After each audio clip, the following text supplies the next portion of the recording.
One of the first memories I have, surprisingly, is playing therapist with my younger cousin. I was absolutely obsessed with asking people how they felt and what made them feel that way. So I as long as I can remember, I was interested in people's stories, and people were always drawn to talking to me for some reason. And it's interesting because at a really young age, I think I knew that intuitively. And so I had a bunch of things happen in my life that led me back to reevaluating what my career was. I was in fashion, was my initial career. And someone asked me, actually a therapist, said, what was the first thing that you remember wanting to do for yourself? And I said, well, actually, I wanted to be a therapist. And she said, well, I think that's a good place to start.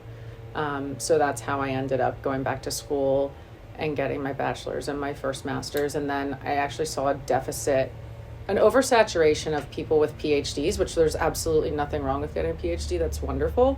But there was an oversaturation with PhDs and an underrepresentation of people with business degrees who also understood the infrastructure of these like big mental health and behavioral health conglomerates that there are.